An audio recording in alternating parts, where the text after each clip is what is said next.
السلام عليكم ورحمة الله وبركاته. ازيك يا حبايبي، عاملين ايه؟ يا رب تكونوا بخير. معاكم قمر غنيم، والنهارده هنعمل شوية معجنات كده يدفوا البيت ويدفوا الولاد، تحفة وخطير، وما فيهاش برضو مصاريف كتير على قد ايدينا، وهتديكي نتيجة روعة. ما شاء الله لا قوة الا بالله. هينفع معاكي العجينة دي حلو وحادق. بصوا الجمال، تحفة تحفة تحفة ما شاء الله. معجنات، يعني مش هقول لك خلية نحل، زي ما تقولي تحفة تحفة ما شاء الله. بصوا الجمال، بصوا الارتفاع بتاعها، ولا طعمها، ولا حكايتها حلوة جدا جدا جدا ما شاء الله. يلا كده جربوا وقوليلي، وقوليلي رأيك ايه. معانا كده برتقانتين وسط بقشرهم، مش كبار، لو كبار هتبقى برتقانية واحدة، ومعايا بضاية وبياض بيضة. والصفار ده ان شاء الله انا هوريكم دلوقتي انا هعمل بيه ايه.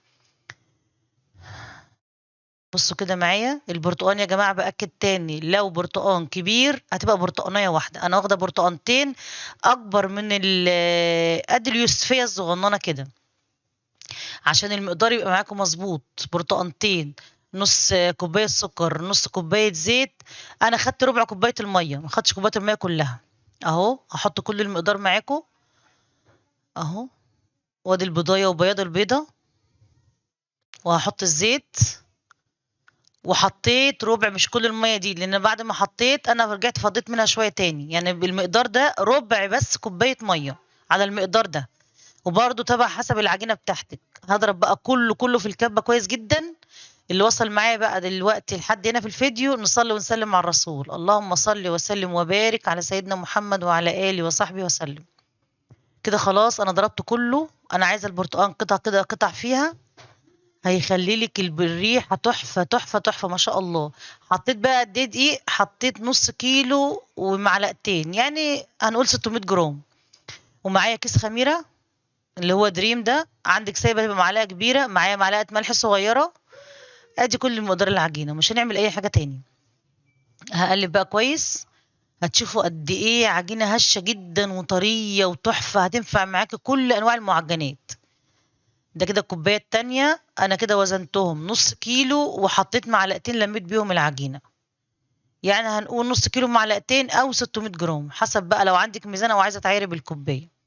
خلاص أنا كده لميته، وهنزل بقى رشيت عليه كده رشة دقيق، ومش هنعجن أقل عجين فيه 10 دقايق، عشان تديك النتيجة التحفة والروعة والجمال ده. بص لونها وريحتها تحفة، كانت قلب الدنيا.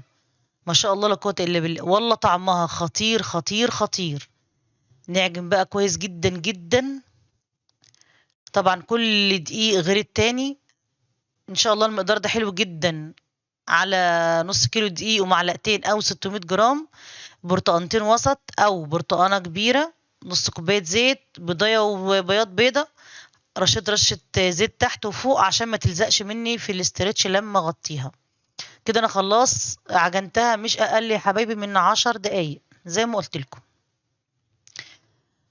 نرجع للمقادير تاني. نص كوباية زيت، نص كوباية سكر، ربع كوباية مية على البرتقانتين، طبعا برضو حسب العجينة بتاعتك.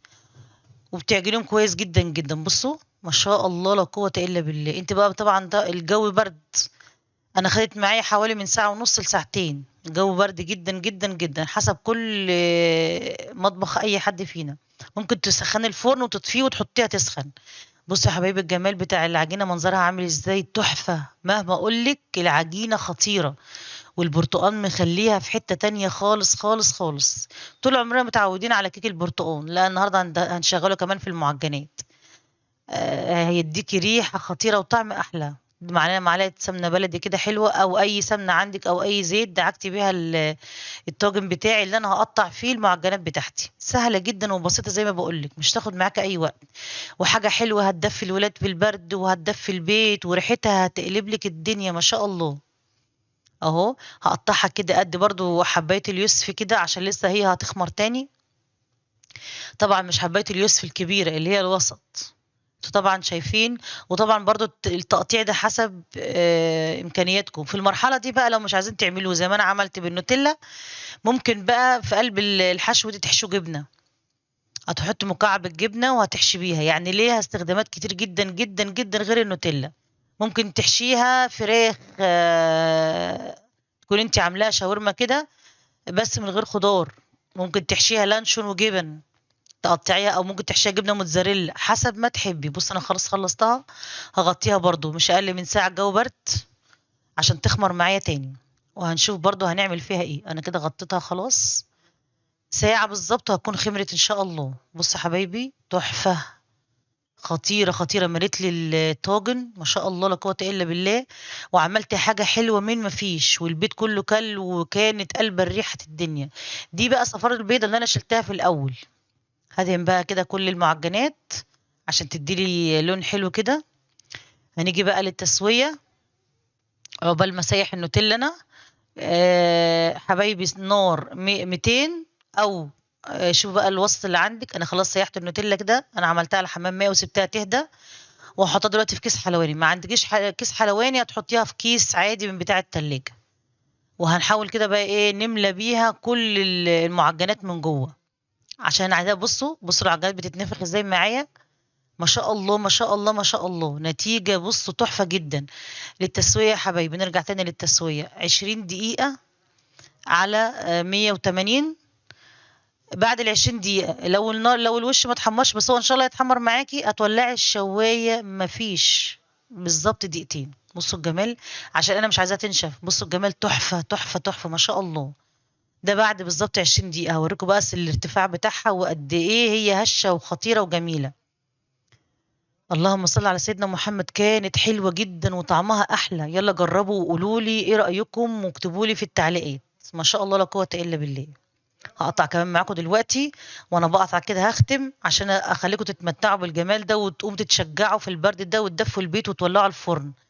ما شاء الله لا قوة إلا بالله. تحفة تحفة تحفة. حبايبي لو عجبتكم الوصفة، لايك وشير وسبسكرايب لقناتنا على اليوتيوب، ويا ريت نفعل زر الجرس عشان يوصلكم مننا كل جديد من فيديوهاتنا الجامدة جدا جدا والحلوة والجميلة. والسلام عليكم ورحمة الله وبركاته.